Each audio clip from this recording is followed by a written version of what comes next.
What if the ghost of your past suddenly appeared, not as a spirit, but reflected in the eyes of three identical little girls? One sweltering afternoon, a single glance at a faded tattoo unraveled a billionaire's darkest secret, changing a devoted single father's life forever. Listen closely. 34-year-old Adlai Weston lived a life of sawdust and quiet resilience. A widowed master, carpenter, and single father, he took on grueling contracts to afford asthma treatments for his 6-year-old son, Toby. His latest job was a godsend, building an intricate wooden pavilion on a heavily guarded Montecito estate belonging to Venora Kensington, an enigmatic billionaire CEO he had never met. Late one sweltering Tuesday afternoon, after 6 hours of relentless work, Adlai set his tools down. Sweating profusely under the harsh California sun, he rolled the sleeves of his faded flannel shirt tightly past his elbows, seeking relief in the faint Pacific breeze. As he reached for his water thermos, he heard the distinct, synchronized crunch of gravel. Adlai paused, turning around to see three young girls standing at the edge of the construction perimeter. They were identical. Adlai blinked, momentarily thinking the heat was playing tricks on his exhausted eyes. But no, there were three of them, standing in a perfect, eerie row. They looked to be about 10 years old, dressed in matching high-end navy pinafores, though they wore them with varying degrees of rebellion. The girl on the left had a smudge of dirt on her cheek. The one in the middle wore thick, dark-rimmed reading glasses and held a leather-bound book. The girl on the right had her arms crossed, exuding a quiet, commanding confidence that felt far too mature for her age. "You're not supposed to be past the yellow tape, kids," Adlai said gently, offering a warm, tired smile. He was used to children. His patience had been tempered by years of raising Toby alone. "There are nails and splinters everywhere. It's not safe." The girls didn't move. Their piercing green eyes, a startling, vivid shade of emerald, remained fixed on him, or rather, fixed on his right arm. Adlai instinctively glanced down. When he had rolled up his sleeves, he had exposed his right forearm. There, etched deep into his skin, was a very specific, intricately detailed tattoo. It was an hourglass, but instead of sand, it contained a cascading waterfall of shattered glass, and blooming through the cracks at the bottom was a single, vibrant black lotus flower. The girl in the middle, the one with the glasses, took a slow step forward. She adjusted her frames, her gaze intensely analytical. "Hello, sir," she said, her voice polite, refined, yet strangely devoid of the usual shyness children had around strangers. "Hi there," Adlai replied, wiping his brow with a rag. "Where is your nanny? This really isn't a place to play." The girl on the right, the confident one, stepped up beside her sister. She didn't look at Adlai's face. Her eyes were locked onto his forearm, as if hypnotized. When she finally spoke, the words dropped into the heavy afternoon air like lead weights. "Our mother has a tattoo just like yours." Adlai froze. The rag slipped from his fingers, landing softly in a pile of sawdust. The distant hum of a lawnmower, the chirping of the birds, the rustling of the wind through the eucalyptus trees, everything abruptly flatlined into a deafening, ringing silence. "What did you say?" Adlai whispered, the breath suddenly stripped from his lungs. "Your arm," the third girl, the one with the dirt on her cheek, chimed in. She pointed a small, delicate finger at him. "The broken glass, the black flower. Our mother has the exact same one on her shoulder. She covers it up with makeup when she goes on television, but we see it when she takes us swimming." Adlai's heart slammed against his ribs with terrifying force. A cold sweat, entirely unrelated to the Californian heat, broke out across his neck and shoulders. He stared at the three girls, really looking at them for the first time. Their faces, their cheekbones, those vivid, unmistakable emerald green eyes. What? Adlai swallowed hard, his throat dry as bone. His voice trembled, betraying the sudden violent storm erupting in his chest.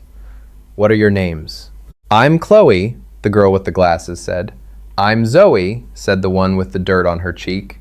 "And I'm Lily," the confident one finished. Lily tilted her head, her sharp gaze suddenly shifting from his tattoo up to his face.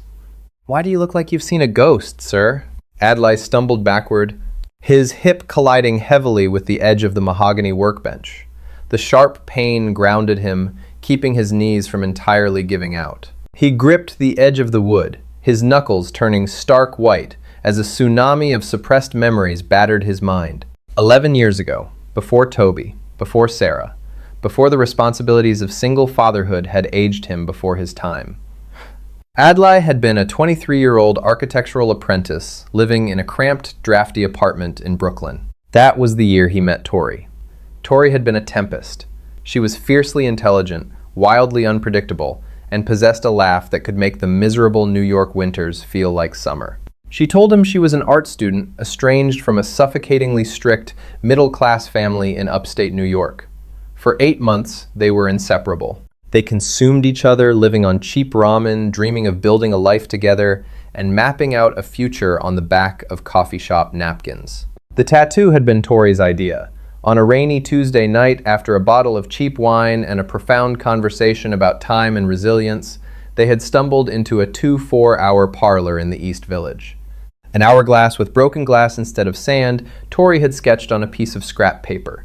Because time breaks us all, but we bloom anyway. They had walked out of the parlor at 3 a.m, their skin raw and bandaged, their arms branded with the exact same black lotus. 2 weeks later, Adlai had woken up to an empty bed. Tori's clothes were gone. Her books were gone. The toothbrush by the sink was gone. There was no note, no explanation, just a haunting, absolute absence. Frantic, Adlai had spent weeks searching for her. He filed a missing persons report, only to be told by a sympathetic but exhausted NYPD detective that the Social Security number Tori had given her landlord was fake. Tori didn't exist. She had simply vanished into the ether, taking Adlai's heart with her. He had spent years trying to bury the phantom of Tori, eventually finding solace and quiet love with Sarah. But looking at the 3 girls standing before him, the walls of his carefully constructed reality were collapsing, 10 years old. Adlai did the mental math, a sick, dizzying calculation. 11 years ago, Tori disappeared. 10 years ago, these girls were born. Identical triplets. He looked at Chloe, Zoe, and Lily. The shape of their jaws, the stubborn set of their chins, the unruly wave of their dark brown hair. It was like looking into a temporal mirror. They had Tori's emerald eyes, yes. But the slope of their noses, the slight asymmetry of their smiles, those were his. "Sir?" Chloe asked, taking a hesitant step backward. Adlai's pale face and erratic breathing were beginning to frighten them. "Are you okay? Do you need us to call security?" "No!" Adlai blurted out, perhaps a little too loudly. He immediately softened his tone, dropping to one knee so he was at eye level with them. He forced his hands to stop shaking, clasping them tightly together over his apron. "No, I'm perfectly fine. I felt a little dizzy from the heat, that's all." He stared at them, his soul aching with a profound, terrifying hunger. He wanted to pull them into a hug. He wanted to ask them 1,000 questions. What was their favorite color? Did they like strawberries? Did they have his allergy to penicillin? "These are my daughters." The thought screamed in his mind, echoing off the walls of his skull. "I have daughters, 3 of them." "You said your mother has this tattoo," Adlai said, his voice dropping to a raspy whisper. He carefully extended his arm, letting them see the ink up close. Does she ever talk about where she got it?" Lily frowned, her aristocratic little features pulling into a scowl. "Mother doesn't talk about the past. She says nostalgia is a toxic asset." A toxic asset. The corporate terminology sounded absurd coming from a 10-year-old's mouth, but it hit Adlai like a physical blow. The Tori he knew had been anti-corporate, a bohemian who hated the establishment. What had happened to her? Who had she become? "What is your mother's name?" Adlai asked, though he already knew the answer. The estate belonged to Venora Kensington. "Venora," Zoe said proudly. "Venora Kensington. She's a CEO. She buys companies and fires people who don't do their jobs right." Adlai swallowed the bile rising in his throat. Venora. Tori. It had been right there in front of him. But how could a broke, missing art student become one of the wealthiest, most ruthless billionaires in the country? And why, in God's name, had she hidden the fact that she was pregnant with his children? Girls! A sharp, panicked voice sliced through the heavy air. Adlai snapped his head up. A frantic-looking woman in a stark white uniform was jogging across the lawn, her face flushed with anxiety. "Chloe! Lily! Zoe! I told you to stay on the patio!" The nanny arrived, her chest heaving as she quickly ushered the girls behind her, eyeing Adlai with a mixture of suspicion and apology. "I am so sorry, sir. They have a terrible habit of wandering off." "I hope they weren't bothering you." "They weren't bothering me at all," Adlai managed to say, slowly rising to his feet. His knees felt like water. They are wonderful girls. "Come along, girls. Your mother has just arrived back from the city, and she will be furious if she finds you out here in the dust." The nanny hurried them away. Chloe and Zoe waved shyly over their shoulders, but Lily just stared back at him, her sharp eyes calculating, as if she could sense the monumental shift that had just occurred in the universe. Adlai watched them go until they disappeared behind the towering hedges. He felt as though a part of his own body had just been ripped away and carried off into the mansion. He stood frozen, his mind racing through 100 different scenarios. If Venora was Tori, she had orchestrated a massive lie. She had robbed him of 10 years of his daughter's lives. As the sun began to dip below the horizon, casting long, bloody shadows across the lawn, a convoy of 3 sleek black Range Rovers pulled up the main driveway of the estate. The heavy doors opened. Security details stepped out first, and then, from the center vehicle, a woman emerged. She was dressed in a razor-sharp charcoal pantsuit, a phone pressed to her ear, her posture radiating absolute authority. Even from 100 yards away, Adlai recognized the way she moved. He recognized the fierce, focused energy.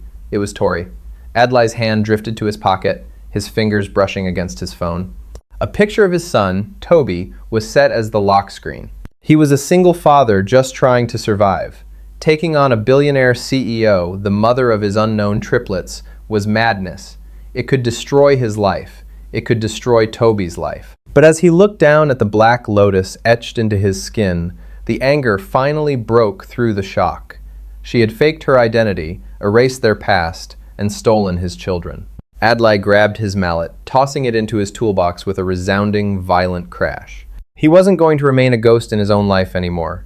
It was time to introduce himself to the CEO of Kensington Holdings. The next morning, Adlai dropped Toby off at elementary school with a tighter hug than usual. He watched his son's small, fragile frame disappear through the double doors, a fierce, protective ache settling in his chest. His son was his world, but today Adlai was stepping onto a battlefield for the 3 daughters he had never known. When Adlai arrived at the Kensington estate, the atmosphere was suffocating. Venora's presence on the property seemed to electrify the staff. Security was doubled, and the gardeners moved with anxious urgency. Adlai ignored the foreman's instructions to stay by the pavilion site. Instead, he grabbed a roll of architectural blueprints, a prop to justify his movement, and marched directly toward the main house. The mansion was a fortress of glass, steel, and imported Italian stone. Adlai navigated the service corridors, relying on his sharp spatial memory of the estate's master plans. He bypassed 2 security checkpoints by confidently flashing his head contractor badge, his heart hammering a frantic rhythm against his ribs. He finally reached the East Wing, a restricted zone housing Venora's private offices. A hulking man, in a tailored suit, stepped into the hallway, blocking Adlai's path. "Contractors aren't allowed in this sector. Turn around." "I need the homeowner's signature on a structural revision," Adlai said, holding up the blueprints. His voice was remarkably steady. "The pavilion's foundation intersects with a primary water line. If she doesn't sign off in the next 10 minutes, we pour concrete over it and she loses plumbing to the guest houses." The guard frowned, reaching for his earpiece. But before he could speak, the heavy oak doors to the office swung open. Venora stood in the doorway. She was wearing a sleek ivory blouse and tailored trousers, holding a tablet. 10 years had sharpened her features, erasing the bohemian softness of the girl he had known in Brooklyn. She looked imperious, untouchable, and devastatingly beautiful. She glanced up, an annoyed reprimand dying on her lips as her eyes locked onto Adlai. For a terrifying, endless second, The billionaire CEO vanished. The tablet slipped from her grasp, clattering loudly against the hardwood floor. Her emerald eyes, the exact same eyes as the three girls playing on the lawn yesterday, widened in sheer, unadulterated shock. All the color drained from her face.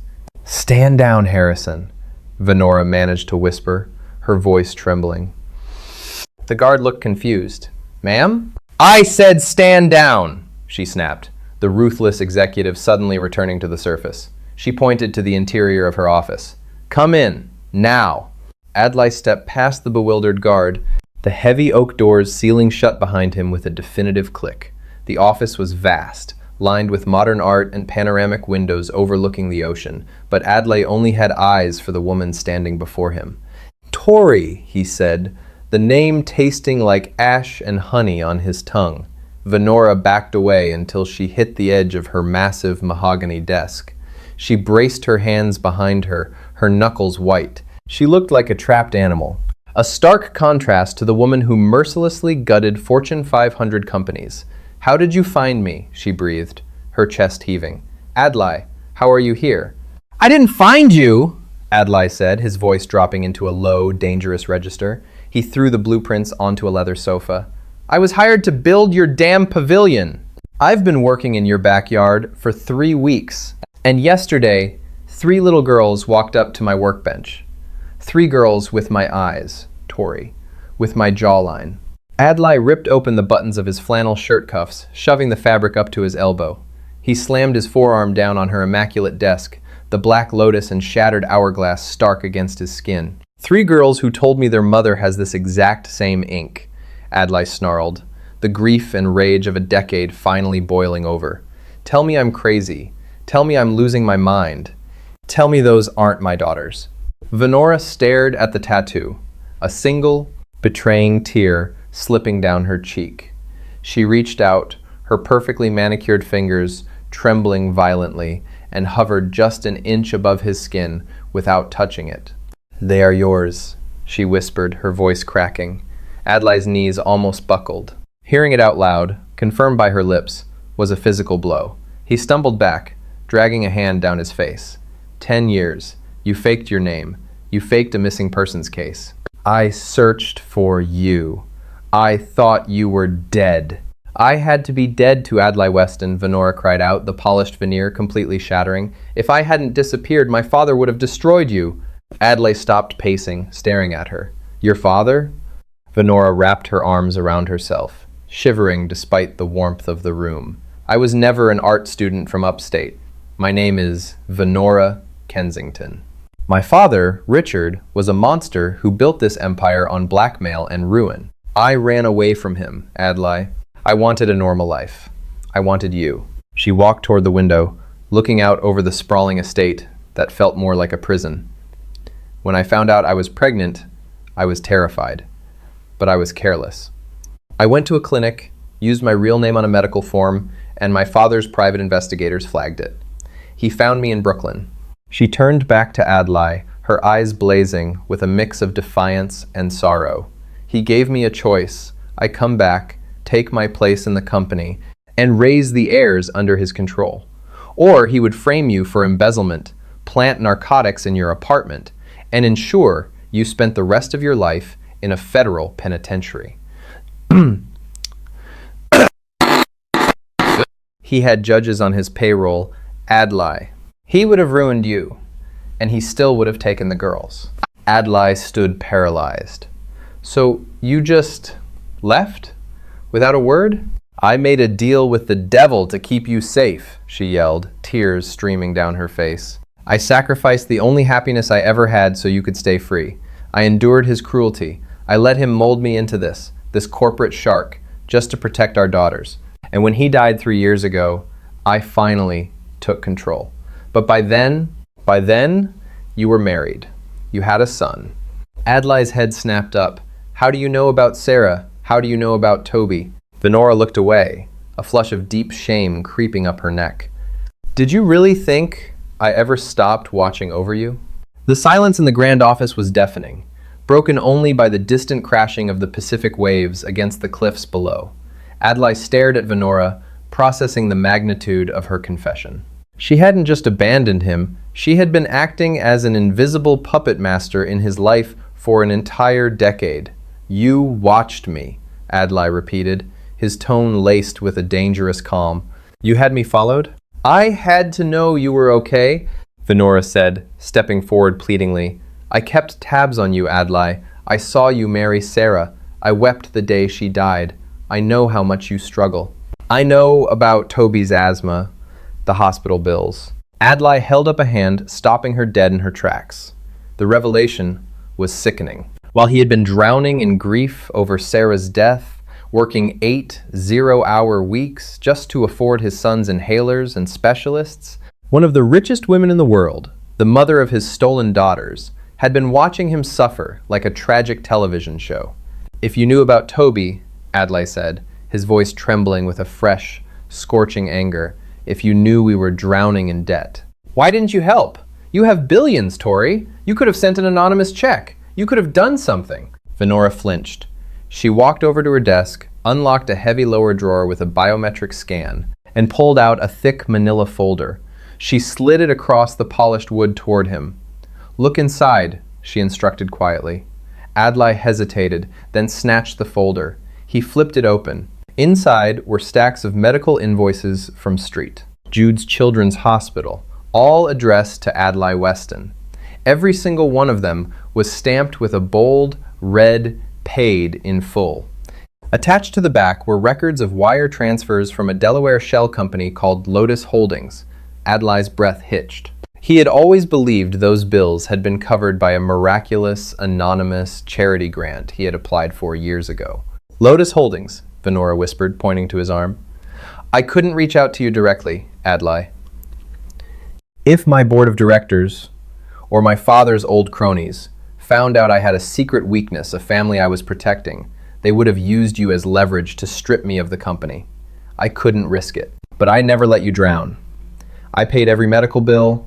I secretly bought the mortgage to your house through a proxy so the bank could never foreclose on you. I even steered this contracting job to your firm so you'd get a massive payday." Adlai dropped the folder. The paper scattered across the desk. He felt entirely hollowed out. His pride, his struggle, his identity as a self-made survivor, it was all an illusion. Venora had been padding the walls of his life with her billions. "You bought me," Adlai said, disgusted. "You bought my survival." "I protected you," Venora fired back, her own anger rising to meet his. "I did what I had to do to keep you and your son breathing." "And what about Chloe, Zoe, and Lily?" Adlai demanded, stepping into her space, refusing to back down. "Did you protect them too? By raising them in a sterile mansion with nannies and security guards? By teaching 10-year-olds that nostalgia is a toxic asset? Lily told me that yesterday. They're children, Tori, not board members." Venora's eyes flashed with pain. "They are Kensington heirs. They have targets on their backs. They need to be strong." "They need a father," Adlai corrected, his voice resolute. "And I'm not leaving them behind. Not anymore." Venora shook her head frantically. "You can't. If the press finds out, if my rivals find out about you, it will be a media slaughter. They'll say, I'm unstable. It will tank the impending merger with Vanguard Tech. It will destroy everything I've built to secure the girls' futures." "I don't give a damn about your mergers," Adlai said, slamming his hand on the desk. "They are my flesh and blood. I missed their first steps. I missed their first words. I am not missing another damn day. You will let me into their lives, or I will walk right out of this house, go straight to the press, and demand a court-ordered paternity test. I will burn your stock prices to the ground." It was a bluff, and they both knew it. Adlai didn't have the money for a drawn-out legal war. But the sheer, unyielding ferocity in his eyes made Venora pause. She saw the man she had fallen in love with in Brooklyn, stubborn, fiercely loyal, and utterly fearless. Venora sank into her leather executive chair, burying her face in her hands. The room was silent, save for her ragged breathing. When she finally looked up, the billionaire CEO was gone. She just looked like a tired, terrified mother. "They ask about you," Venora whispered, a tear dropping onto her blouse. "They ask who their father is. I told them he was a good man who had to go away." Adlai felt his anger soften, Just a fraction. He stepped closer. Let me be that good man. Venora let out a shaky sigh, her mind racing through 100 different risk assessments. Finally, she nodded slowly. We can't do it all at once, she said, her voice adopting a clinical, strategic tone to mask her emotional panic. The girls are brilliant, but they are wary. We will integrate you slowly. You will finish the pavilion. Under that guise, I will allow you to spend supervised time with them in the afternoons. We will tell them you are an old friend. If they take to you, we will tell them the truth together. Adlai looked at the woman who had shattered his heart and unknowingly saved his son. It was a messy, dangerous compromise. But it was a foot in the door. Deal, Adlai said. But Tori, she looked up at him. No more lies, no more shell companies. If we do this, we do it in the light. Venora nodded, but a dark shadow crossed her face. I can promise you the truth, Adlai, but I can't promise the light. My enemies are real, and by stepping into my world, you've just painted a target on your own back. The following 3 weeks were an exercise in tightrope walking. True to her word, Venora orchestrated controlled environments for Adlai to interact with the triplets. Every afternoon at 4 o'clock, when the California heat began to break, the girls would wander down to the construction site. At first, they were guarded. But Adlai's quiet patience soon chipped away at their aristocratic armor. He taught Chloe how to identify different grains of wood, sanding down a piece of reclaimed cedar until it was smooth as glass. He let Zoe help him measure the support beams, indulging her endless analytical questions about load-bearing physics. And he simply sat with Lily, the quiet observer, sharing his thermos of iced tea in comfortable silence. The most profound shift occurred when Adlai asked Venora for permission to bring Toby to the estate. When the frail 6-year-old boy clutching his inhaler stepped onto the manicured lawns, the triplets stared at him as if he were an alien. But children possess a universal language.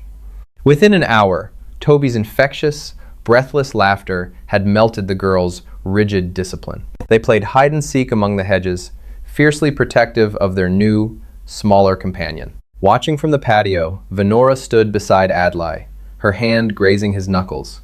For the first time in a decade, the billionaire CEO looked at peace. But peace in the corporate world is nothing but a temporary ceasefire. The Vanguard Tech merger, a multi-billion-dollar acquisition that would solidify Kensington Holdings as a global superpower, was entering its final, delicate phase. Venora's primary rival was Thomas Caldwell, the predatory CEO of Caldwell Equities. Caldwell was a man who thrived in the gutter of corporate espionage, and he had spent months searching for a crack in Venora's impenetrable armor. He found it in the sawdust. It was a Tuesday evening when Venora's private line rang. She was in her office, looking out the window at Adlai, packing his truck.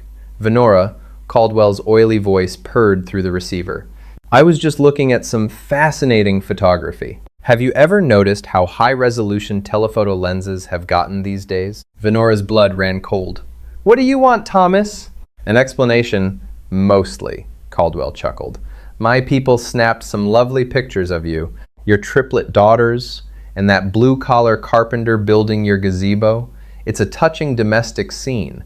But what's really interesting is the facial geometry. My analysts ran the carpenter's face through a proprietary software. He's a dead match for the girls. And even more interesting, the name Venora Kensington doesn't exist on any birth certificate prior to 33 years ago. Venora gripped the edge of her desk, the room spinning. Here's the situation, Caldwell continued, his voice dropping its playful pretense. Vanguard Tech has a strict morality and transparency clause for its partners. If I leak these photos, along with the revelation that the pristine Venora Kensington is living under a fabricated identity and hiding illegitimate children from the press, the Vanguard board will panic. The stock will tank. Your shareholders will force you out. You have no idea what you're dealing with, Venora hissed. I know exactly what I'm dealing with, Caldwell countered. A desperate mother. Pull out of the Vanguard merger by tomorrow morning. Endorse Caldwell Equities as the preferred buyer. If you don't, the morning papers will feature your carpenter and his little boy. I hear the boy goes to a public school in the valley. Paparazzi can be so ruthless to children with asthma, don't you think? The line went dead. Venora stood paralyzed, the ghost of her tyrannical father suddenly looming in the shadows of the room. She had built an empire to escape being controlled, and yet here she was, trapped in another cage. To protect Adlai, Toby, and the girls, she had to surrender everything she had built. She walked down to the pavilion, her face a mask of pale marble. Adlai was wiping down his tools. He took one look at her and knew the sky had fallen. "What happened?" he asked, dropping his rag. Venora couldn't look him in the eye. "You need to pack up your tools, Adlai. The contract is terminated. You and Toby cannot come back here." Adlai stepped closer. "Tori, talk to me." "It's over!" she shouted, her voice breaking. "Thomas Caldwell found out. He has photos. He's threatening to expose us to send the press after Toby and the girls if I don't surrender the Vanguard deal. I won't let my children be collateral damage in a media circus. I'm folding. I'm stepping down." Adlai grabbed her shoulders, his grip firm and grounding. He remembered the terrified 23-year-old girl in Brooklyn who had vanished to save him. He had lost her once because he wasn't strong enough to protect her. He wasn't going to let history repeat itself. "No," Adlai said, his voice ringing with absolute certainty. "You are not running anymore." "Adlai, you don't understand these people. Caldwell will destroy your life." "Let him try," Adlai said fiercely. "You built an empire, Venora. Stop acting like the hostage and start acting like the queen.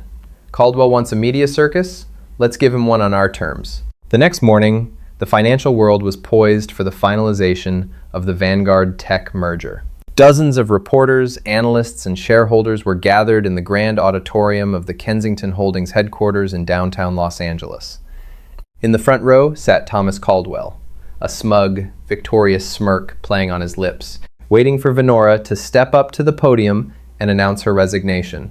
At 9:00 a.m. sharp, the doors opened.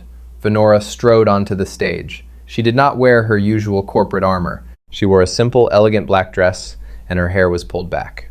And she was not alone. A murmur of absolute shock rippled through the auditorium. Walking beside her, holding her left hand, was Adlai Weston, looking solid and unshakable in a dark suit. Trailing behind them were Chloe, Zoe, and Lily, and walking hand in hand with Lily was Toby. The camera flashes erupted like a sudden lightning storm. Caldwell's smug expression dissolved into panicked confusion. This wasn't the plan. Venora stepped up to the microphone, her emerald eyes scanning the sea of flashing lights. She locked eyes with Caldwell. "Good morning," Venora's voice echoed through the speakers, commanding and unwavering. "Before we discuss the Vanguard Tech merger, there is a personal matter I must address. For years, I have been targeted by rumors regarding my past. Today, I am putting an end to them." The room fell dead silent. "History is littered with the ruins of leaders who believed the rules no longer applied to them," Venora said, her voice dripping with cold authority as she stared directly at Caldwell. "Men who believe they can use intimidation and blackmail to seize what they cannot earn.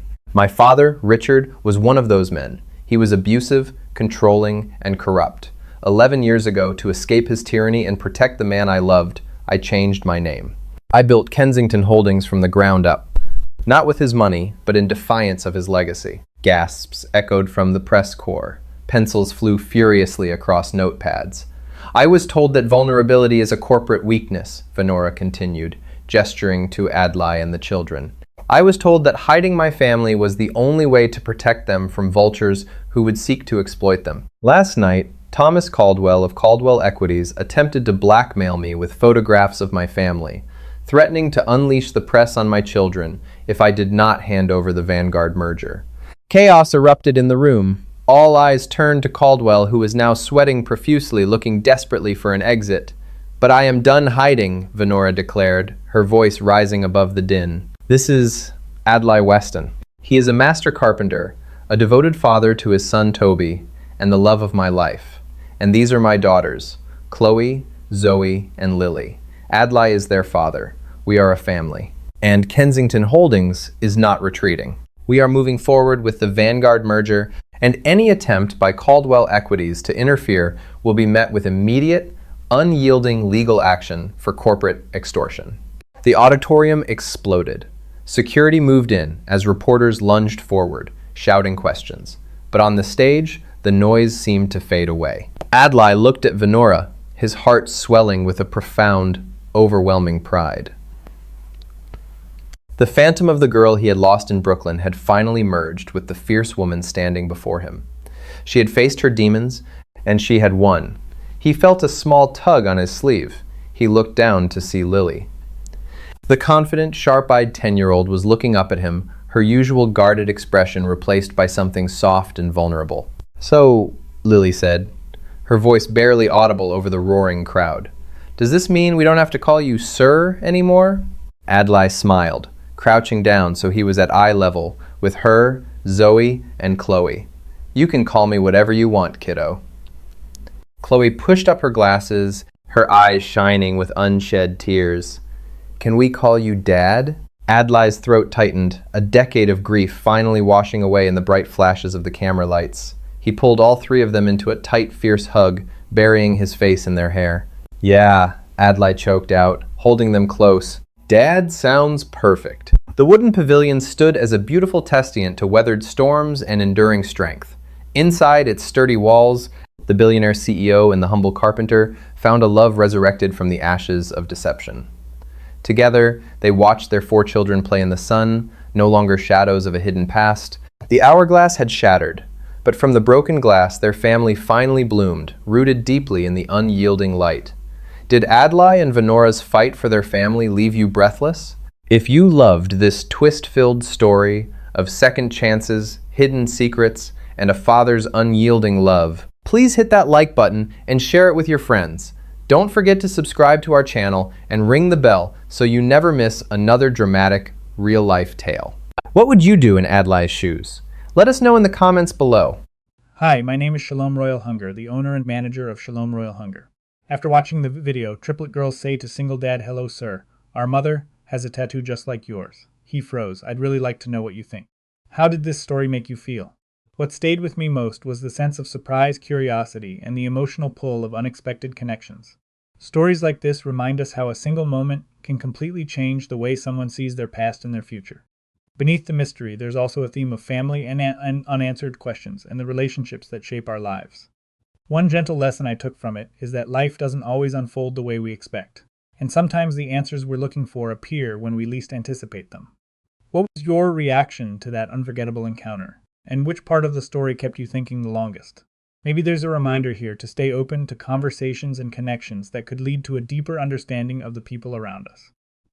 If this story meant something to you, I'd love to hear your thoughts in the comments. And if you enjoy stories like this, feel free to like or subscribe. Thanks for spending part of your day with us.